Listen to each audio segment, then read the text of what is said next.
આપણે ઈશ્વર પિતાના વચન તરફ જઈએ અને બાઇબલની અંદરથી માથીની લખેલી સુવાર્તા તેના 8મો અધ્યાય, માથીની લખેલી સુવાર્તા તેના 8મો અધ્યાય અને આપણે વાંચીએ 23મી કલમથી લઈને તેની 27મી કલમ સુધી.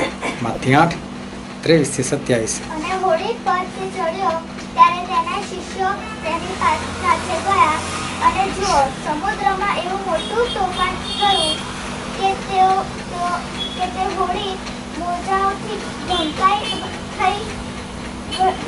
ગઈ, પણ તે પોતે ઊંઘતો હતો. ત્યારે તેઓએ તેની પાસે આવીને તેને જગાડીને કહ્યું, ઓ પ્રભુ, અમને બચાવ, અમે નાશ પામીએ છીએ. અને એ તેઓને કહે છે, ઓ અલ્પવિશ્વાસીઓ, તમે શા વાસ્તે ભયભીત થયા છો? પછી તેણે ઉઠીને પવનને તથા સમુદ્રને ધમકાવ્યા અને મહાશાંતિ થઈ. ત્યારે તે માણસોએ અચરજ થઈને કહ્યું કે એ શી તરેલું છે, તરેલું માણસ છે કે પવન તથા સમુદ્ર પણ એનું માને છે. ઈશ્વર પિતાનું વાંચેલું વચન આપણા માટે પુષ્કળ આશીર્વાદિત છે અને ઈશ્વર પિતાનું વચન સત્ય છે. અને બાઇબલનું વચન એવું કહે છે કે તમે સત્ય જાણશો અને સત્ય તમને મુક્ત કરશે. આજે ફરીને એકવાર ખૂબ ધ્યાનથી આપણે ઈશ્વરનું વચન સાંભળીએ, સમજીએ કે જેથી કરીને આપણે ગ્રહણ કરી શકીએ અને વિશેષ કરીને એ વચન પ્રમાણે આપણે ચાલી શકીએ. જ્યારે ઈશ્વરના લોકો એટલે કે ઇઝરાયલ પુત્રો એ લોકો મિસ્ર દેશની ગુલામીમાં હતા અને ત્યાં અદ્ભુત ચિહ્નો અને ચમત્કારો થયા અને મૂસા દ્વારા ઈશ્વરે અદ્ભુત ચમત્કારો કરીને ઇઝરાયલ પુત્રોને મિસ્ર દેશમાંથી એ લોકોને બહાર કાઢ્યા, એ લોકોને આઝાદ કર્યા. અને જ્યારે ઈશ્વરે લોકોને બહાર કાઢ્યા ત્યારે મૂસાએ પૂછ્યું કે ઈશ્વર, હવે અમે કઈ દિશા તરફ જઈએ? અને ત્યારે ઈશ્વરે જે શુભ સમુદ્રનો રસ્તો હતો એ મૂસાને દેખાડ્યો અને મૂસાને કીધું કે તમે શુભ સમુદ્રના માર્ગે તમે લોકો આગળ વધો. અને એ લોકો શુભ સમુદ્રના માર્ગે આગળ વધ્યા અને જ્યારે શુભ સમુદ્ર પાસે એ લોકો આવ્યા ત્યારે રસ્તો ત્યાં પૂરો થઈ જતો હતો. હવે આગળ કોઈ રસ્તો જતો નહોતો અને બધા આઝાદ થયેલા હતા. 400 વર્ષની ગુલામી પછી છૂટેલા હતા એટલે બધા લોકો બહુ આનંદમાં હતા, ખુશીમાં હતા. બધા ત્યાં છાવણી કરી અને ત્યાં રહ્યા. હવે જ્યારે ઇઝરાયલ પુત્રો નીકળ્યા ત્યારે રાતનો સમય હતો અને ત્યાર પછી જ્યારે ફારૂનને ખબર પડી કે આ લોકો તો બધા સમુદ્ર પાસે ગયા છે અને સમુદ્ર પાસે જઈને બધા રોકાઈ ગયેલા છે, તો ઇઝરાયલ પુત્રો તો આનંદમાં હતા. પરંતુ બધાએ ફારૂનને કીધું કે ફારૂન, હવે આપણે કામ કરવાનું, આપણે તો આટલા વર્ષ સુધી કામ જ નથી કર્યું, તો ચલો આપણે પેલા લોકોને ફરી પકડી લાવે અને ગુલામ બનાવે. એટલે ફારૂન પોતાનું સૈન્ય લઈને એ લોકોની પાછળ ગયા અને ઇઝરાયલ પુત્રો સરસ આનંદ કરતા હતા. એટલામાં એ લોકોએ દૂર જોયું હશે, કદાચ ધૂળ ઉડતી હશે અને એ લોકોને થયું હશે કે શું થયું, આટલી બધી ધૂળ કેમ છે, અને ધારીને જોયું હશે અને ફારૂન અને એની સેના એ લોકોને નજરમાં આવી. અને ફારૂન અને સેના નજર આવી એટલે ઇઝરાયલ પુત્રો સમજી ગયા કે હવે અમારી હાલત શું થશે. એટલે એ લોકો મૂસાની પાસે આવ્યા. મૂસાને કહેવા લાગ્યા, મૂસા, અમે તને ના નથી પાડી કે અમારે મિસરની ગુલામીમાંથી નથી છૂટવું, અમારે આઝાદ નથી થવું, જો તે અમને કેમ આઝાદ કર્યા છે? હવે જો ફારૂન આવે છે, હવે અમારી શું હાલત થશે? અને કહે છે કે તે અમારી સાથે સારું નથી કર્યું. એમ કરીને આ લોકો કચકચ કરવા લાગ્યા. અને જ્યારે કચકચ કરતા હતા અને સરળ લોકો મૂસાની વિરુદ્ધ ઊભા થયેલા હતા. પરિસ્થિતિ પણ એવી હતી કે જે લોકો આગળ બચવા માટે દોડે છે તો સમુદ્ર છે, સમુદ્રમાં મૃત્યુ પામે અને પાછળનો સાઈડ એક જ રસ્તો છે, ત્યાંથી તો ફારૂન આવી રહેલો છે. એટલે આ લોકોની પાસે બચાવનો કોઈ રસ્તો નથી રહ્યો. પણ ત્યારે અચાનક એવું થયું કે મૂસા એ બધાની વચ્ચે ઊભા થઈને મૂસા એક સરસ શબ્દ બોલે છે. અને આપણે વાંચીએ નિર્ગમનનું પુસ્તક તેના 14મો અધ્યાય 14મી કલમ.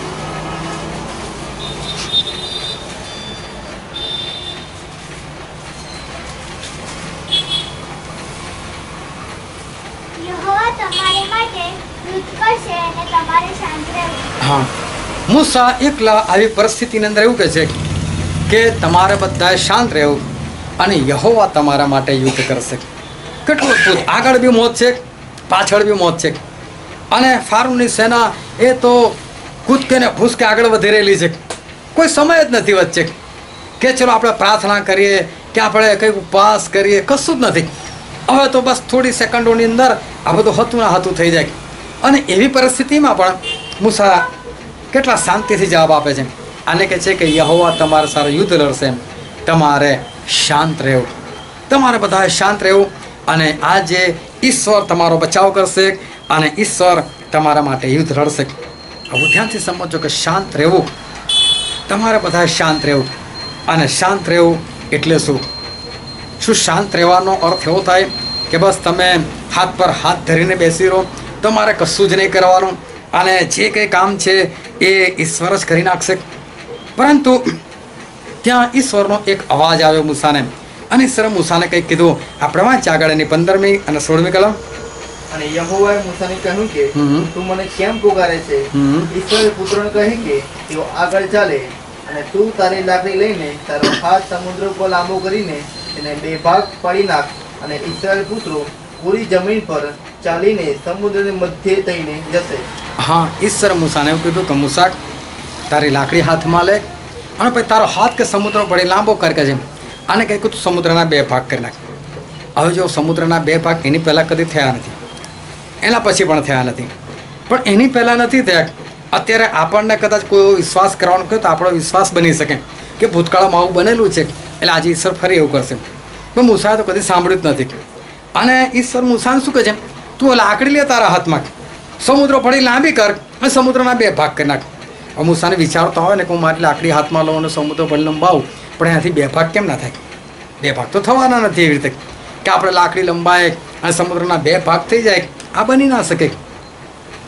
મૂસાએ લોકોને કીધું કે તમારે શાંત રહેવું. પણ શાંત રહેવાનો મતલબ શું? મૂસાને ઈશ્વરે કંઈક કરવાનું કીધું. હાથમાં લાકડી લે, સમુદ્ર તરફ તારો હાથ લંબાય અને તું સમુદ્રના 2 ભાગ કરી નાખ. જો મૂસાએ એક પણ વખત ઈશ્વરે ના પૂછ્યું પ્રભુ એ રીતે 2 ભાગ થાય? ખાલી હું લાકડી હાથમાં લઉં ને સામે આમ લાંબી કરું તો એનાથી શું થાય? એનાથી તો પ્રભુ કશું ના થાય. અને મૂસાએ આવી કઈ વાત જે છે એ ઈશ્વર સામે એમણે કરી નહીં. એમણે કોઈ શંકા વ્યક્ત કરી નહીં, એમણે કોઈ પ્રશ્ન કર્યો નહીં કે પ્રભુ આવી રીતે કશું થશે. પણ એમણે જે લાકડી હતી એ લાકડી એમણે હાથમાં લીધી અને પછી એમણે સમુદ્ર તરફ લાંબી કરી. અને પછી આપણે આગળ વાંચીએ નિર્ગમનના પુસ્તકની અંદર તેનો 14મો અધ્યાય અને તેની 21મી કલમ. અને મૂસાએ પોતાનો હાથ સમુદ્ર મળી લંબાવ્યો. યહોવાએ તે આખી રાત પૂર્વ તરફથી ભારે પવન ચલાવીને સમુદ્રને પાછો હટાવ્યો ને સમુદ્ર ઠેકાણે કોરી જમીન કરી દીધી ને તેના પાણીના બે વિભાગ થઈ ગયા. હા, બાઇબલનું વચન કહે છે ઈશ્વરે મૂસાને જેટલું કીધું ને એટલું મૂસાએ કરી નાખ્યું. લાકડી લીધી, હાથ લાંબો કરી દીધો. હવે મૂસાના હાથમાં બી કશું નથી ને મૂસાની લાકડીમાં પણ કશું નથી. પણ 21મી કલમની અંદર ખુલાસો છે કે મૂસાએ આટલું કર્યું ને પછી ઈશ્વરે શું કર્યું? પૂર્વથી પવન ચલાવ્યો. એ પવન એવો ભારે હતો અને પવન ખાલી સમુદ્રના પાણીને જ લાગે છે, ત્યાં બહાર જેવું ભરેલા છે એ લોકોને નહીં. જો એ પવન એટલો ભારે હોય અને સમુદ્રના પાણીના 2 ભાગ કરી નાખતો હોય પવન, તો ઇઝરાયલ પુત્રોને કેટલી હવા લાગે? તો એટલી હવામાં તો ઇઝરાયલ પુત્રો ટકી જ ના શકે, બધા ઉડી ઉડીને કઈ પડવા જોઈએ. પરંતુ ઈશ્વર પવન કેવો ચલાવે? ફક્ત સમુદ્રના પાણીની ઉપર. જમીન બી તરત કોરી થઈ ગઈ, સીધી થઈ ગઈ અને ઇઝરાયલ પુત્રો એક કચરાતમાં પેલે પાર નીકળી ગયા. મૂસાએ કીધું તમારે શાંત રહેવું. પણ શાંત રહેવું તો એવું નથી કે હાથ પર હાથ ધરીને બેસી રહેવું. પરંતુ ઈશ્વરે મૂસાને કીધું લાકડી લે હાથમાં, લાંબો કરતા રહો હાથ. અને જેવો લાંબો કર્યો પછી બાકીનું કામ જે છે ઈશ્વરે કર્યું. એકવાર તો યહોશાફાટ નામનો રાજા હતો અને યહોશાફાટ નામના રાજાની વિરુદ્ધમાં ઘણી બધી પ્રજાઓ ચડી આવી. અને કોઈ કંઈ યહોશાફાટને કીધું યહોશાફાટ તારી વિરુદ્ધ કે બધા બહુ રાજાઓ આવે છે ચડાઈ કરવાના માટે, મોટી સેના આવે છે. યહોશાફાટ પોતે એ સામર્થ્યવાન હતો, એની પાસે બી સેના હતી પણ સામે ઘણી મોટી સેના અને ઘણા બધા રાજાઓ, એટલે ગભરાઈ ગયા. એટલે ગભરાઈને એમણે તો ફટાફટ મંદિરના દરવાજા ખોલ્યા અને પ્રાર્થના કરી. લોકોને કીધું ઉપવાસ કરો, આપણે પ્રાર્થના કરી. અને બધા ઉપવાસ સહિત પ્રાર્થના કરવા માંડ્યા. અને જ્યારે ઉપવાસ સહિત પ્રાર્થના કરવા માંડ્યા ત્યારે સભાની અંદર એક માણસ બેઠેલો હતો. એનું નામ હતું યાઝીએલ. અને યાઝીએલ એક સામાન્ય માણસ, એની ગણતરી કે સામાન્ય ના યાજક છે કે ના એ કોઈ સેવક છે, કશું જ નહીં, એક સામાન્ય વ્યક્તિ. પરંતુ એની પર પવિત્ર આત્મા આવ્યા અને એ વ્યક્તિ ઊભો થઈને બોલવા લાગ્યો. અને આપણે વાંચીએ કાળું તાંબુ બીજું પુસ્તક એનો 20મો અધ્યાય, બીજો કાળું તાંબુ 20મો અધ્યાય અને તે 16મી અને 17મી કલમ. કાલે તમે તેઓની સામે નીકળી પડો, તેઓ પડો. નીકળી પડો અને શીશને ઘાટે થઈને ચડી આવે છે. તેઓ તમને યરુએલના અરણ્યની ખીણને છેડે સમા મળશે. આ લડાઈમાં તમારે યુદ્ધ કરવું નહીં પડે. બાઇબલ કહે છે કે આ યાઝેલ નામના માણસે ઈશ્વરના આત્માથી ભરપૂર થઈને કહ્યું, કાલે તમે બધા કે છે શીશને ઘાટે થઈને નીકળી પડો કે છે. હવે સામેથી સેના આવે છે, આ લોકો બધા ગભરાઈ ગયેલા છે, રાજા પ્રાર્થના કરે છે અને એક માણસ પર ઈશ્વરનો આત્મા આવે છે. એ આત્મા, પવિત્ર આત્મા આ માણસ દ્વારા એવું કહે છે, કાલે તમે બધા નીકળી પડો. હવે યુદ્ધ છે, સામે સેના આવેલી છે, યાઝીએલ. તો યાહઝીએલ, તો આ માણસ જે છે એ માણસ એ તો પવિત્ર આત્માથી કહે છે કે કાલે તમે બધા નીકળી જાઓ કે છે અને સામે જે સેના આવે છે એની સામે તમે જાઓ કે છે. હવે સેનાની સામે જવાનું છે એટલે સ્વાભાવિક છે શસ્ત્ર હાથમાં લેવા પડે, સજ્જ થઈને નીકળવું પડે, પણ સાથે સાથે શું કહે છે તમારે યુદ્ધ નહીં કરવું પડે. જો યુદ્ધ નથી કરવાનું તો પછી નીકળવાનું શું કામ? યુદ્ધ જ નથી લડવાનું તો પછી બહાર જ ના નીકળવું છે. ઈશ્વર જે છે એ કંઈક કહેવા માગે છે, તમારું યુદ્ધ નથી. મૂસા બી કે તમારે બધા શાંત રહેવું, ઈશ્વર લડશે. પણ છતાં ઈશ્વરે કંઈક કરવાનું કીધું અને મૂસાને કીધું કે તું તારી લાકડી હાથમાં લે, સમુદ્ર પર લાંબી કર, સમુદ્રના 2 ભાગ કરી નાખ. બધા જેવું જ કે છે, મૂસાએ સમુદ્રના 2 ભાગ કરી નાખ્યા. બાઇબલ વાંચીએ તો આપણને ખબર પડે કે ઈશ્વરે ખાલી મૂસાને એટલું જ કીધેલું કે સમુદ્ર તરફ તારો હાથ લાંબો કર, અને પછી ઈશ્વરે પવન ચલાવ્યો અને સમુદ્રના 2 ભાગ કરી નાખ્યા. કોઈ પણ કામ ઈશ્વર જ કરે છે, પરંતુ ઈશ્વર જે સેવકને ઊભો કરે ને નામ એનું થાય છે. અહીંયા પણ ઈશ્વરે એ જ કીધું તમારું યુદ્ધ નથી, પણ તમે બધા નીકળો તો ખરા કે છે. યુદ્ધ નથી તો નીકળવાનું શું કામ? ઈશ્વર કહે છે કે તમારે શાંત રહેવું. તો શાંત રહેવાનો જે અર્થ છે ઈશ્વર આજે આપણે શીખવાડવા માગે છે કે મૂસા એમને મિસ્ર દેશની અંદર ઈશ્વરનો જબરજસ્ત અનુભવ થયેલો હતો. કારણ કે મૂસા જે છે એ મૂસાને ઈશ્વર કહેતા હતા અને એ પ્રમાણે મૂસા જે છે એ મૂસા કામ કરતા હતા. અને મૂસાને એવો અનુભવ હતો કે ઈશ્વર ખાલી કહે ને કે તું આવું કર એટલે મૂસા ખાલી કરે. ઈશ્વરે મૂસાને કીધું કે જા, તું કહે છે કે પાણીનું લોહી કરી નાખે છે. તો મૂસા કઈ રીતે કરે પાણીનું લોહી? પણ જેટલું પ્રભુએ કરવાનું કીધું ને એટલું જઈને ઊભા થઈ ગયા સમુદ્ર સામે. તો તરત જ એ પાણી જે હતું એ પાણીનું એ લોહી થઈ ગયું. એમણે કીધું કે જા તું દેડકાને બોલાય. દેડકાને કઈ ભાષામાં બોલાવે? એ દેડકાઓ આવો આપણે કહેતા આવે દેડકા. પરંતુ મૂસાએ જેને કીધું તો દેડકાઓ બધા આવી ગયા ભાઈ. પણ ઈશ્વર એવું કહે છે યુદ્ધ હું લડીશ, તમારે કશું નથી કરવાનું, તમારે શાંત રહેવાનું છે. પણ છતાં ઈશ્વર કંઈક ને કંઈક કામ સોંપે છે.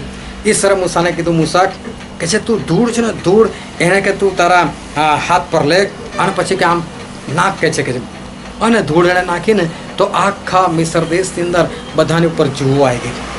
હવે ક્યાં ધૂળ અને ક્યાં જુઓ? મૂસાની મુઠ્ઠી કેટલી અને કેટલી ધૂળ અંદર આવે, પરંતુ આખા મિસ્ર દેશની અંદર એ જુઓ થઈ ગઈ. એક વાર તો કીધું કે તું મુઠ્ઠી રાખ લે કે છે અને મુઠ્ઠી રાખ લઈને કે છે તું એને ઉડાઈ કે છે. અને મુઠ્ઠી રાખ જેવી મૂસાએ ઉડાવીને તો આખા મિસ્ર દેશમાં બધા મિસ્રીઓને, ઢોરોને અને બધાને ગુમડા ફૂટી નીકળ્યા. હવે ક્યાં રાખ અને ક્યાં ગુમડા? પરંતુ બધાને ગુમડા જે છે એ ફૂટી નીકળ્યા. એક વાર તો ઈશ્વર મૂસાને કીધું કે તારો હાથ જે છે ને ખાલી આકાશ તરફ તું કે છે લાંબો કર કે છે. અને ભયંકર કરા પડ્યા અને કરાની સાથે આગ હતી. બળતા કરા જે છે એ ઉપરથી નીચે એ વરસ્યા. ફરી એક વાર ઈશ્વર કહે છે કે તું મિસ્ર પર હાથ લાંબો કર. એટલે મૂસાએ મિસ્ર પર હાથ લાંબો કર્યો. જેવો હાથ લાંબો કર્યો તો બધા તીડ જે છે પુષ્કળતામાં લોકો ચડી ગયા અને બધી વનસ્પતિ જે છે એ ખાઈને એ લોકોએ નવરૂપ કરી નાખ્યું. ફરી એકવાર મૂસાને ઈશ્વરે કીધું કે મૂસા તું એક કામ કર, તારો હાથ જે છે ને આકાશ તરફ લાંબો કર. અને મૂસાએ આકાશ તરફ લાંબો કર્યો તો આખા મિસ્ર દેશની અંદર અંધારું છવાઈ ગયું. મૂસાને એક વાતની ખબર પડી ગઈ, આપણે શાંત જ રહેવાનું, યુદ્ધ ઈશ્વરનું જ છે. પણ છતાં ઈશ્વર કંઈક ને કંઈક કરવાનું કહેતા હતા. કેમ લાકડી માટી પર માર કે પછી રાખ મુઠ્ઠીમાં લઈને તું એને ઉડાય કે તારો હાથ આકાશ તરફ લાંબો કર, કે તારો હાથ મિશ્ર ભણી લાંબો કર, કે તું દેડકાને આજ્ઞા કર. આવી અલગ અલગ બાબત, પણ સામાન્ય બાબત ઈશ્વર મૂસાને કહેતા, મૂસા આટલું કર. અને પછી કામ જે છે ને ચમત્કાર એ ઈશ્વર કરી નાખતા હતા. એ મૂસાના હાથમાં નહોતો ચમત્કાર. મૂસાને ખાલી ઈશ્વર કહે તું આટલું કર, આટલું કર, આટલું કર, અને મૂસા એટલું કરે અને ચમત્કાર થઈ જાય. આજે આપણે બધા બી સમુદ્ર કિનારે જઈને ઊભા થઈ જઈએ અને લાકડી લઈને લાંબી કરે ને પણ પાણી હલે બી નહીં આપણાથી, કારણ કે એનો સમય નથી. પણ જ્યારે સમય આવે છે ત્યારે ઈશ્વર એ માણસને કંઈક કરવાનું કહે છે, અને ઈશ્વર જે કરવાનું કહે છે એ બહુ સામાન્ય વસ્તુ છે, બહુ સામાન્ય વસ્તુ, હલકી વસ્તુ. બસ તારો હાથ લાંબો કર અને ઈશ્વર ચમત્કાર જે છે કરી નાખે છે. માણસો આજે દુનિયાની અંદર બે રીતે એ કામ કરતા હોય છે. અત્યારે માણસો જે છે એ અલગ અલગ રીતે બે રીતે એ લોકો કામ કરે છે. દાખલા તરીકે કોઈને ઘર બનાવવાનું હોય એટલે શું કરે, લોન માટે અરજી મૂકે અને પછી ઓળખાણ દોડાવે, આમ તેમ જાય, દોડાદોડી કરે, કદાચ 2-5 હજાર ખવડાવવાના થાય તો કોઈને ખવડાવી દે, અને પછી લોન પાસ કરાવી દે. પછી કોઈની પાસે નકશો બનાવડાવે, બિલ્ડરને તૈયાર કરી દે કે આ જગ્યા છે, આ જગ્યા પર આવું ઘર બનાવવાનું છે, અને બધું તૈયાર થઈ જાય. અને બધું તૈયાર થઈ ગયું પછી સેવકને બોલાવે, એક કામ કરો ને, પ્રાર્થના કરો ને, કીધું હવે ઈશ્વર આશીર્વાદ આપે અને આ ઘર બહુ સરસ રીતે બની જાય. હવે વિચાર કરો, હવે પ્રાર્થનાની કોઈ જરૂર રહી ખરી? દોડાદોડી કરીને લોન લઈ લીધેલી છે, પૈસા ખવડાવ તો પૈસા ખવડાવી લીધેલા છે, નકશો પાસ કરાવી લીધેલો છે, નકશો બનાવડા લીધેલો છે, બિલ્ડરને કહી દીધેલું છે, બધી વ્યવસ્થા થઈ ગયેલી છે. હવે તો ફક્ત કામ જ કરવાનું છે, અને જે લોકોને કામ સોંપેલું છે કામ કરશે જ. પણ એક ફોર્માલિટી કે ના આપણે ખ્રિસ્તી છે એટલે હવે આપણે પ્રાર્થનાથી આપણે બધું કરવું જોઈએ. આ ખરેખર એક ફોર્માલિટી છે. માણસ બધા પોતાના કામ પૂરા કરી દે અને પછી ઈશ્વરને કહે ઈશ્વર તમે આ કામ કરો. એક ભાઈ ધંધો શરૂ કરવો હતો, એટલે ધંધાનું શું નામ રાખવું એ રીતે એમણે ધંધાનું પોતાની ભાણીના નામ પરથી એમણે નામ રાખી લીધું. ઓફિસ ભાડેથી લઈ લીધી, એના માટે જે કંઈ કાર્યવાહી કરવાની બધી કાર્યવાહી કરી નાખી. અને પછી છેલ્લે મને કહે છે કે તમે આવો ને કે પ્રાર્થના કરવા માટે. હા શું તમે બધું કરી નાખેલું છે, તમારા ધંધાનું નામ રાખવાનું હતું એ તમે રાખ્યું, જે ધંધો તમારે કરવો હતો એ ધંધાને લગતી કાર્યવાહીઓ કરી નાખી છે, તમે ઓફિસ ભાડેથી લઈ લીધેલી છે. હવે ઈશ્વર શું ખાલી કહેવા માટે કે સર અમે આ કરી રહ્યા છો તમે કંઈક કરો આમાં? હવે ઈશ્વરના ભાગે કશું કરવાનું આવતું જ નથી. જે કંઈ કરવાનું હતું એ તો તમે કરી જ નાખેલું છે. ઘણા લોકો પ્રેયર રિક્વેસ્ટ મોકલે કે ભાઈ તમે છે ને પ્રાર્થના કરો છો કે ગુરુવારે અમારા પતિનું ઓપરેશન છે કે અમારા દાદાનું ઓપરેશન છે, અને ઈશ્વર ઓપરેશન સફળ કરે. હવે જેની પહેલાં એ લોકો ચેકઅપ કરાવ્યું હશે, રિપોર્ટ આવ્યા હશે, ડૉક્ટરે કીધું હશે કે ભાઈ ફલાણી બીમારી છે, ગાંઠ છે કે આ છે તે છે, આમનું ઓપરેશન કરવું પડશે. એના પૈસા એ લોકોએ ભેગા કર્યા હશે, ઓપરેશનની તારીખ નક્કી થઈ ગઈ હશે, હોસ્પિટલ નક્કી થઈ ગયું હશે, ડૉક્ટર નક્કી થઈ ગયો હશે, અને ટાઈમ પણ નક્કી થઈ ગયો છે. હવે કરવાનું જ છે લોકોએ. હવે કે તમે પ્રાર્થના કરો, પણ હવે ખરેખર પ્રાર્થનાની જરૂર ક્યારે? તમે તો બધું કામ કરીને નવરા થઈ ગયેલા છે. હવે આવા લોકોને કદાચ એવું કહે ભાઈ કામ કરો, તમે ઓપરેશન ના કરાવશો, તો એ લોકો એવું કે ના ભાઈ અમે નહીં કરાય. કદાચ ઈશ્વર આવીને બી કહે ને કે ભાઈ તમે ઓપરેશન ના કરાવો, તો એ કહેશે ના ભાઈ અમે તો બધું નક્કી કરીને બેઠેલા છે. તો ભાઈ તમે ઈશ્વર પૂછો છો શું કામ? હવે તમે ઈશ્વર કહો છો શું કામ? એટલે માણસ જે છે એ આવા પણ હોય કે એ લોકો બધું જે છે એ ગોઠવી દે, બધું નક્કી કરી દે, તૈયાર કરી દે, અને પછી એવું કે હવે તમે ઈશ્વરને પ્રાર્થના કરો. એક બેને મને કીધું કે મારી આંખમાં મોતિયો આવેલા છે, 2 આંખમાં મોતિયો આવેલો છે, એક આંખમાં મોતિયો પાકી ગયેલો છે. તો કે મને શું કરું? કે મારે તમને કંઈ નથી કહેવું, હું તો પ્રાર્થના કરું છું. બાકી તમારે જે કરવું હોય તમે કરી શકો, તમે આઝાદ છો તમારે તે, હું તમને કશું કહેવા નથી આવતું. તો કે ના પણ તમે મને શું સલાહ આપો છો? મેં કહું હું તો એક જ સલાહ આપું, તમે કરવાનો છો એ પ્રમાણે. મેં શું મેં કહું હું તો કેવું કહું છું કે દવાખાને ના જશે, ઈશ્વર મોતિયો શું કરશે? તો કે ના થયો તો. મેં કહું એટલે જ તમને કહું છું કે તમને શંકા છે તો તમે દવાખાને જ જાઓ ને, મને શું કામ પૂછે તમે? હા મારી ફરજ છે પ્રાર્થનાની, હું તમારા માટે પ્રાર્થના કરું, પણ તમારે કરવું છે તો તમે નક્કી કરેલું, કેમ કે તમને ખબર કઈથી પડી કે મોતિયો આવ્યો છે? તમે તપાસ કરી ત્યારે જ તમને ખબર પડી ને. ડૉક્ટરે કીધું હશે ને તમને ઓપરેશન, તો કે હા તો મને કીધું છે. મેં કહું હવે તમે મને શું કામ કહો છો પ્રાર્થના? પણ એમણે મને કીધું કે તમે હોય તો તમે શું કરો, તમે મને પ્રાર્થનાનું સજેશન અરે તમે ઓપરેશનનું કહી શકો મને. મેં કહું ના હું ના કહું, તમારે કરવું હોય તમે કરાવી શકો છો, પણ હું તમને ના કહું કે તમે ફલાણા હોસ્પિટલમાં જાઓ કે આ જગ્યાએ જાઓ તમે ઓપરેશન કરાવો, હું ના કહું તમને. અને પછી એમણે ઓપરેશન કરાવી દીધું. ઓપરેશન કરાવી દીધું, થોડો સમય થયો, અને પછી આંખમાં પાણી પડતું હતું, અને આંખમાં પાણી પડતું હતું એટલે ડૉક્ટરે કીધું શરૂઆતમાં પડે કે છે પાણી, પણ થોડો વધારે સમય થઈ ગયો તો એ આંખમાંથી પાણી જે છે પાણી બંધ ના થયું. એટલે ફરી મને કીધું મને કે પ્રાર્થના કરો ને આંખમાં પાણી પડે છે. મેં કહું ના, તમે જે ડૉક્ટરને પાસે ઓપરેશન કરે એનો કહો ને કે ભાઈ આ કચાશ કેમ રહી ગઈ છે. તમે તો એને બધું કીધેલું હતું, તમે એને બધું સોંપેલું હતું, તમે એને કહો ને. તો કે એણે તો કહી દીધું કે ભાઈ કંઈક ભૂલ થઈ ગયેલી છે ઓપરેશનની અંદર અને તમારો ઓપરેશનમાં કંઈક નિષ્ફળતા રહી ગયેલી છે એટલે પાણી તો તમારી જિંદગીભર પર્યાર જ કરી શકે છે. એટલે કે હવે આપણે પ્રાર્થના સિવાય બીજું કશું રહ્યું નથી. ઘણા લોકો આવું કરે, બધા કામ પોતે કરી દે અને પછી એ લોકો ઈશ્વરને કંઈક. એક બેને પાસપોર્ટ કઢાયો, વિઝા માટે એપ્લિકેશન કરી નાખી, એજન્ટને પકડી લીધા, લોન લઈ લીધી, લોન લઈને પૈસા પણ આપી દીધા. આ બધું થઈ ગયું. પછી મને કીધું, મને કે તમે પ્રાર્થના કરો ને કે જે અમારું ફોરેન જવાનું થઈ જાય. બેન તમે બધું જ કરી ચૂકેલા છો. હવે પ્રભુ ના પાડે તો તમે શું કરવાના? અને પ્રભુએ ખરેખર ના જ પાડી. મેં કહ્યું જો ભાઈ તમારા પૈસા ડૂબી જશે, તમે એજન્ટ પાસેથી પૈસા પાછા લઈ લો, ના જશો તમે. પણ હવે શું, એમણે તો બધી કાર્યવાહી કરી નાખી લીધી, લોન લઈ લીધેલી હતી. હવે લોન પાછી ભરવાની, કમાયા વગર ભરશે કેમનું? નોકરી છોડીને બેસી ગયેલા. એજન્ટે કહી દીધું તમારું જવાનું થઈ જશે. કશું જ થયું નહીં. એ બધા પૈસા જે છે એ બધા પૈસા એમને માથે પડ્યા. હકીકતમાં આપણે શું કરવાનું છે? શરૂઆત ઈશ્વરથી કરવાની છે. લોકો શું કરે છે? એન્ડમાં ઈશ્વરને લાવે છે, બધી કાર્યવાહી કરી નાખે, પછી એન્ડમાં ઈશ્વરને કે ઈશ્વર હવે તમે કરો ને, ઈશ્વર હવે તમે કરો ને, ઈશ્વર તમે આશીર્વાદ આપો ને. અને એ બી કેવું ફોર્માલિટી ના આપી ઈશ્વર તો એમને કોઈ વાંધો નથી, કારણ કે એમને તો બધું ગોઠવી જ દીધેલું છે. બધો કાર્યક્રમ ફિક્સ જ છે. હવે જે થવાનું છે થવાનું જ છે. હવે એમને ખરેખર ઈશ્વરની જરૂર પણ નથી, પરંતુ એક ખ્રિસ્તી હોવાના કારણે એમ થાય કે ભાઈ આપણે પ્રાર્થના કરવી જોઈએ. એટલે આવા લોકો જે છે એ પ્રાર્થના કરાવે. મૂસા એ 40 વર્ષ સુધી એ તો મિસ્ર દેશમાં રહેલા હતા. હારૂનની દીકરીનો પુત્ર ગણાતા હતા અને એમને દૂધ એમની માએ જ પીવડાવેલું હતું. અને એની માએ શરૂઆતથી શીખવાડ્યું હતું કે મૂસા તો ઇઝરાયેલી છે. એટલે તમે બાઇબલ વાંચો તો ખ્યાલ આવશે કે મૂસાને શરૂઆતથી ખબર હતી કે એ મિસ્રી નથી, એ ઇઝરાયેલી છે. અને એટલે એમને શરૂઆતથી પોતાના લોકો પ્રત્યે એક પ્રેમ હતો, એક હમદર્દી હતી કે મારા લોકોને ગમે તે રીતે હું છોડાયેલી છે. બની શકે એમને એવો વિશ્વાસ હોય કે એક દિવસ હું ફારૂન બની જઈશ અને પછી હું આ લોકોને બધાને આઝાદ કરી દઈશ, કે ગમે રીતે કદાચ મારી પાસે કોઈ મોટી પોસ્ટ આવશે અને હું આ લોકોને આઝાદ કરી દઈશ. તો મૂસા ઘણી વખત ઇઝરાયલ પુત્રોની મધ્ય જતા હતા અને એમની સાથે બેસીને વાતો કરતા હતા. અને એકવાર એવું થયું કે એક મિસ્રી એ કોઈ ઇઝરાયલ પુત્ર પર જુલમ ગુજારતો હતો અને મૂસા જેવું કોઈ નથી, કોઈ જોતું નથી મને, એટલે પેલા મિસ્રીને મારી નાખ્યો અને દાટી દીધો. આ વસ્તુ શું સૂચવે છે? કે મૂસાને પોતાના લોકો પ્રત્યે પ્રેમ છે, મિસ્રીઓ પ્રત્યે નફરત છે.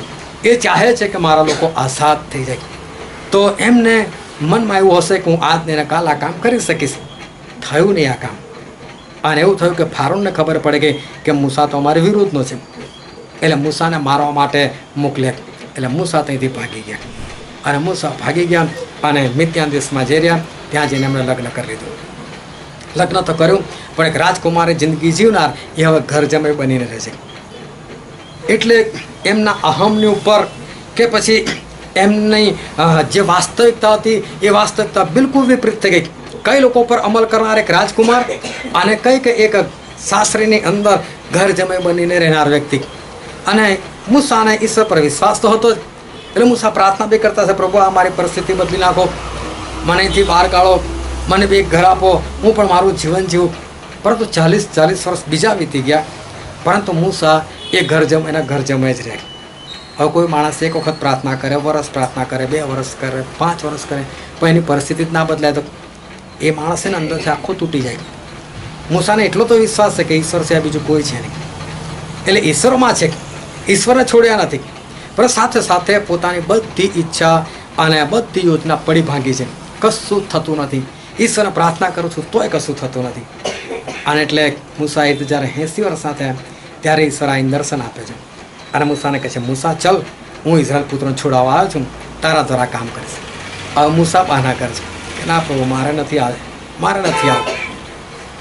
3-4 વખત બહાના બતાવ્યા કે પ્રભુ લોકો મને તમારું નામ પૂછશે તો પ્રભુએ નામ કહી દીધું કે જ્યાં કહી દેજે કે યહોવા મોકલે છે. તો બી ફરી બહાનું બતાવ્યું કે ના, એ લોકો એવું કહેશે કે તને દર્શન નથી થયું. ઈશ્વરે હાથમાં 3 ચમત્કાર મૂક્યા, જે આ ચમત્કાર દેખાડજે એટલે એ લોકો તારી પર વિશ્વાસ કરશે. તો બી કહે છે કે ના, પણ હું તો મારાથી બોલાતું નથી, મને બોલાવવામાં તકલીફ પડે છે. તો કે એનું બી મારી પાસે છે કે તારો ભાઈ હારૂન છે ને, એનું બોલાયેલું છે કે તારા વતી એ બોલશે. બસ કરી પછી મૂસાને લાગ્યું કે મારા કોઈ બહાના ચાલતા નથી, એટલે સ્પષ્ટ કહી દીધું પ્રભુ મારે નથી જવું, જેને મોકલો એને મોકલો. અને ઈશ્વર ક્રોધાયમાન થઈ ગયા અને મૂસા પર ગુસ્સે થયા. એટલે મૂસા કે સારું હું જઉં છું. અને પછી મૂસા જે છે એ તૈયાર થયા. પણ મૂસાને કેમ બહાના બતાવવા પડે છે? 40 વર્ષ સુધી પેલું કશું થયું જ નથી. જ્યારે કરી શકતા હતા, જ્યારે જુવાન હતા, શક્તિ હતી, બળ હતું, પોસ્ટ હતી, અને ત્યારે જો ના કરી શક્યા તો હવે 80 વર્ષની ઉંમર કઈ રીતે કરી શકું? પણ પછી કોઈ બહાનું ના ચાલ્યું. મૂસાએ હા પાડી અને ઈશ્વર કીધું જા ફારૂન પાસે. અને પછી ઈશ્વર જ્યારે પહેલો ચમત્કાર કરાયો છે ને એટલે મૂસા ખુશ. એટલે આ તો અદ્ભુત છે કે ચમત્કારો તો થાય છે, પણ ઈશ્વર શું કહે તારી લાકડી માટીને માર કે છે લોકો પર જુઓ આવી જશે કે છે. અને માટી પર મારી અને લોકોને જુઓ આવી ગઈ. મૂસાને આશ્ચર્ય થયું, હું તો અહીં લાકડી મારું છું, બધાને ત્યાં કેમ નહીં જુઓ પડે છે. રાખ લીધી અને કહે છે કે આકાશમાં ઉડાય દે કે બધાના ભૂમડા ફૂટી નીકળે. હવે મૂસા અહીં કરે છે ને આખા મિસર દેશની અંદર આવું બધું થાય છે.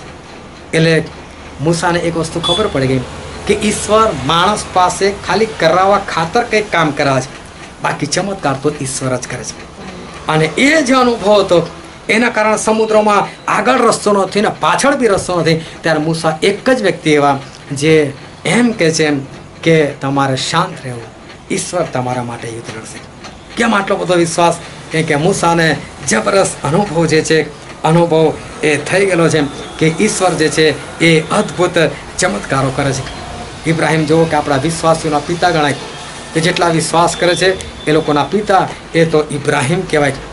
પરંતુ ઇબ્રાહિમને જ્યારે ઈશ્વરે તેડ્યા ત્યારે ઇબ્રાહિમ 75 વર્ષના હતા અને 99 વર્ષના થયા ને ત્યાં સુધી તો એમને એક પણ બાળક નહોતું જન્મ્યું. 24 વર્ષ સુધી ઇબ્રાહિમનું બાળક નહોતું જન્મ્યું. ઈશ્વરે 24 વર્ષ ના લાગે, પરંતુ જ્યારે ઇબ્રાહિમ 99 વર્ષના થયા ને ત્યારે ઈશ્વરે કીધું કે ઇબ્રાહિમ મારી સમક્ષ ચાલ કે છે, સંપૂર્ણ થાકે છે, હું સર્વશક્તિમાન છું. અને ઇબ્રાહિમને ખબર પડી ગઈ કે ઈશ્વરને બાળક આપવું હોય ને તો હાગારની જરૂર નથી. ઇસ્માઇલ નહીં મારું બાળક, એ સારાથી જ આપશે, પરંતુ મારે સંપૂર્ણ બનવાનું છે બસ. અને જેવા એ સંપૂર્ણ બન્યા, કારણ કે એની પહેલાં પિતા બનવાના એમણે પ્રયત્નો કર્યા, પરંતુ જ્યારે એમણે પોતાના પ્રયત્નો મૂકીને ઈશ્વર જેટલું કીધું ખાલી તું સંપૂર્ણ થા બસ, અને સંપૂર્ણ થયા કે તરત જ 25મા વર્ષે ઈશ્વરે એમને તરત બાળક આપ્યું. અને એટલે મૂસા આજે હિંમતથી કહે છે, અનુભવથી કહે છે તમે બધા શાંત રહો અને ઈશ્વર એ તમારા માટે યુદ્ધ લડશે. પણ શાંત રહેવું એટલે શું? શાંત રહેવાનો અર્થ એવો નથી કે તમે હાથ પર હાથ ધરીને બેસી રહો અને ચૂપચાપ બેસી રહો, બસ ઈશ્વર કરશે કરશે કરશે એવું નહીં. બસ ઈશ્વર તમારો ઉપયોગ કરશે, કંઈક ને કંઈક કામ ઈશ્વર જે છે એ તમને સોંપશે. તમારે શાંત રહેવાનો મતલબ એ છે, ઈશ્વર એ કહેવા માગે છે તારી યોજનાને પડતી મૂક, તારા વિચારોને તું પડતા મૂક, તારા સામર્થ્યને પડતું મૂક. ઇબ્રાહિમને એવું કે મારાથી બાળક થશે, મારાથી બાળક થશે, આજ નહીં તો કાલ થશે. પરંતુ જ્યારે સારા એક સાયન્સ રીતે જ્યારે ખબર પડી કે હવે આ મા બની શકે એમ નથી, જ્યારે ખબર પડી કે જે હાગાર જે છે એની સાથે મેં લગ્ન કર્યું તો ઈશ્વરને પસંદ નથી, અને ત્યારે ઇબ્રાહિમને ખબર પડી ગઈ આપણા પ્રયત્નો નહીં પરંતુ ઈશ્વરના પ્રયત્નો. અને ઈશ્વર આપણને ખાલી જેટલું કહે છે એટલું જ આપણે કરવાનું છે, એના સિવાય બીજું કશું નથી કરવાનું. ઈશ્વરે કીધું કે તું બસ સંપૂર્ણ થા અને મારી સમક્ષ ચાલ, મારે એટલું જ કરવાનું છે. મૂસાને એ ખબર પડી ગઈ કે મારી યોજના, મારી શક્તિ, મારું સામર્થ્ય નહીં, બધું ઈશ્વર કહે ને એટલું કરવાનું. ઈશ્વરે કીધું કે લાકડી લે હાથમાં, સમુદ્ર તરફ લંબાઈને 2 ભાગ કરી નાખ. મૂસાને ખબર છે આટલાથી ના થાય, પણ મિસરનો અનુભવ છે કે મારે ખાલી આટલું કરવાનું, બાકી ઈશ્વર પાણીમાં જે કરવું છે એ કરશે, પણ સમુદ્રના 2 ભાગ જે છે એ તો થઈને જ રહેશે. અને એવું થઈ જ ગયું. ઈશ્વર આપણને હલકું કામ કહે છે કે તમે આ કરો, અને આપણને શું લાગે આવી રીતે તો કંઈ કામ થાય? આટલું કરવાથી શું થાય? લાકડી હાથમાં લેવાથી શું થાય? હાથ લંબાવવાથી શું થાય? કશું ના થાય. એટલે માણસ શું કરે? બધા જ કામ કરે, દોડ ભાગ કરી નાખે, પછી ઈશ્વરને ઈશ્વર તમે કરો, હવે તમે આશીર્વાદ આપો. પણ એક ફોર્માલિટી બની જાય. પછી ઈશ્વર આપણી પાસે ચાહે તમે શાંત રહો, એટલે કે તું તારો દોડવાનું બંધ કર, તારી યોજનાઓ પડતી મૂક, તારું સામર્થ્ય પડતું મૂક, શરૂઆત મારાથી કર, અને હું પછી તને જેટલું કહું ને એટલું તું કરજે, બાકીનું કામ જે છે એ મારા હાથમાં છે. અને આજે આપણે જે વચ્ચે વાંચેલું હતું માંથી લખેલું સુવાર્તા 8મો અધ્યાય, અને આપણે 23થી લઈને 25મી કલમ સુધી વાંચ્યું. ત્યાં પ્રભુ ઈસુ અને એમના શિષ્યો હોડીમાં બેસીને જતા હતા, અને હોડીમાં બેસીને જતા હતા, અને બાઇબલમાં લખવા પ્રમાણે કે પ્રભુ ઈસુ ખ્રિસ્ત હોળીમાં બેઠા બેઠા ઊંઘતા હતા. અને માથી માર્ક અને લુક ત્રણેયમાં તમે આ કિસ્સો વાંચશો તો તમને એક વાત સમજાશે કે જે જગ્યા પર પ્રભુ ઈસુ ખ્રિસ્ત બેસીને ઊંઘતા હતા એ જગ્યા નાવિકને બેસવાની હતી. કે હોળીની પાછળની સાઈડ ડબુસાએ માથું ટેકવીને તે ઊંઘતો હતો એવું માર્કમાં લખેલું છે. અને તમે 3 સ્વર તમે વાંચશો તો ખ્યાલ આવશે કે પ્રભુ ઈસુ ખ્રિસ્ત નાવિકની જગ્યા પર બેઠેલા હતા. એનો મતલબ કે હોળી ચલાવનાર ત્યાં કોઈ નહોતું. આપણે ઘણી વખત પહેલાં વેરા ખાડી જતા હતા તો પહેલાં હોળીમાં બેસીને કિનારે જતા હતા.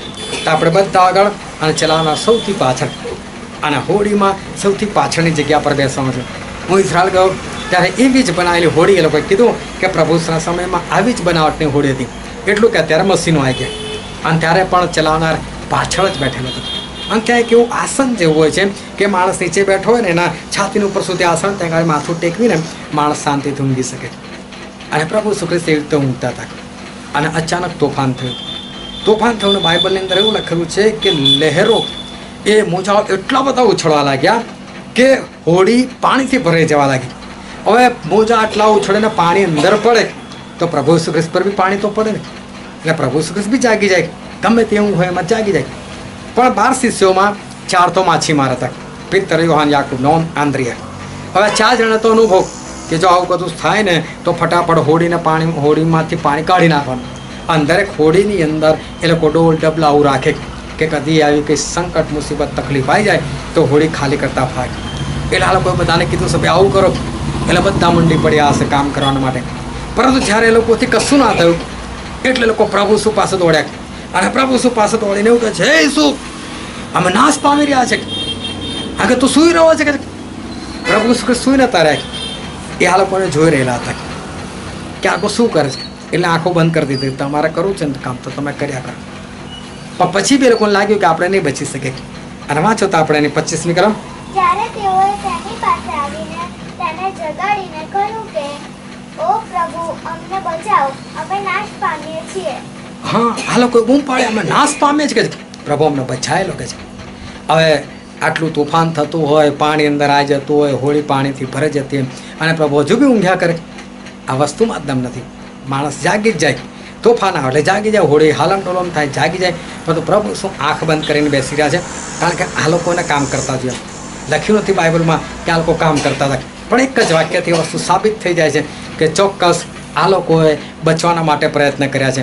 કારણ કે આ લોકો ઉઠાડે છે, શું ઉઠ, અમે નાશ પામી રહ્યા છે. અને ત્યાં પ્રભુ શું કહે છે? વાંચો 26મી કલમ. અને તેઓને કહે છે કે ઓ અલ્પ વિશ્વાસીઓ, તમે શા વાસ્તે ભયભીત થયા છો? તમે કેમ ભયભીત થયા છો કે છે. સૌથી પહેલા પ્રભુએ શિષ્યોને ધમકાવ્યા. તો ધમકાવવાનું કોઈ કારણ તો હોવું જોઈએ ને, કંઈક ભૂલ તો હોવી જોઈએ ને. જો એ લોકોએ તોફાન થવાનું પછી શાંતિથી પ્રભુને કીધું, પ્રભુ તોફાન થઈ રહ્યું છે, કશું કરવા જેવું છે કે ભાઈ ચાલશે તો વાંધો નહોતો.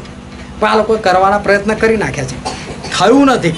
પછી પ્રભુને ઉઠાડે કે પ્રભુ ઉઠો ને, અમે નાશ પામીએ છીએ કે. હવે જ્યારે કોઈ હળબળે જ ગયેલું હોય તો એ કે ધીરે રહીને થોડું ઉઠાડે. તો આખા પ્રભુ શું ઝંઝોડી નાખે, ઉઠો, અમે નાશ પામી રહ્યા છે. અને પ્રભુ શું સૌથી પહેલાં એ લોકોને જ ધમકાયા. એ લોકોને જ કીધું, અલ્પ વિશ્વાસીઓ, કેમ કે તમે ભયભીત થયા? હું નથી જોડે કે છે. તમે ડૂબો તો હું ના ડૂબું જોડે.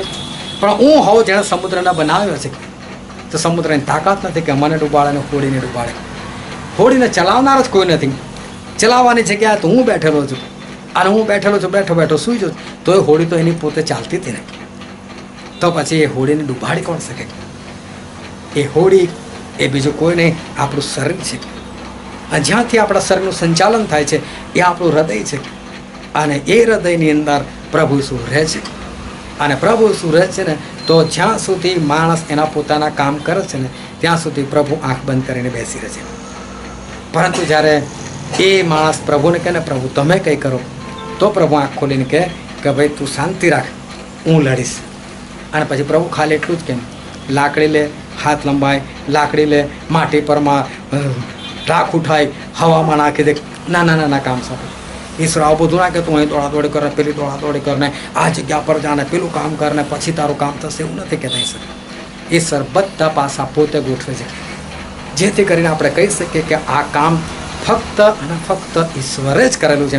એવું આપણે છાતી ઠોકીને કહી શકીએ, એવા આપણા ઈશ્વર છે. બાકી આપણે કહું આટલું દોડ્યો ને પછી મને ઈશ્વર સફળતા આપી, તો સાંભળનાર આવ્યું કે તું ના દોડ્યો તો તારે ઈશ્વર સફળતા આપે. અને માટે ઈશ્વર એ કહેવા માગે છે કે તમારે શાંત રહેવું. એટલે હાથ પર હાથ ધરીને બેસવું નથી, પણ પ્રભુને પૂછવાનું છે, પ્રભુ હું શું કરું, કેટલું કરું, એ જ ખાલી મને કહો. અને પ્રભુ આપણને બહુ નાનું કામ સોંપે છે, અને કામ જ્યારે આપણે કરી રહીએ છીએ ત્યારે ઈશ્વર એમનાથી ચમત્કાર કરે છે અને આપણે લોકોને સાક્ષી આપી શકીએ છીએ.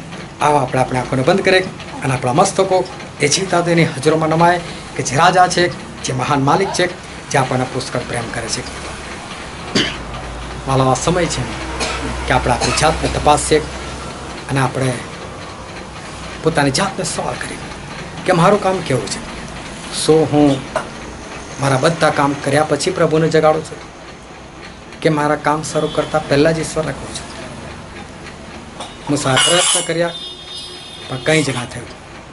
પ્રભુનું કહેલું કર્યું અને ચમત્કારો થવા લાગ્યા. અને માટે શાંત રહીએ આપણે. અને શાંત રહેવાનો અર્થ થાય છે ઈશ્વર જે કહે છે એ આપણે કરીએ. આપણે પોતાની યોજનાથી કામ ના કરીએ, પોતાના સામર્થ્યથી કામ ના કરીએ. ઈશ્વર જેટલું કહે છે એટલું આપણે કરીએ. આ વચન સમજવા માટે, ગ્રહણ કરવા માટે, એ પ્રમાણે ચાલવા માટે પ્રભુ ઈસુ ખ્રિસ્તની કૃપા આપણા દરેક પર થાવ. Thank you Jesus. પરમેશ્વર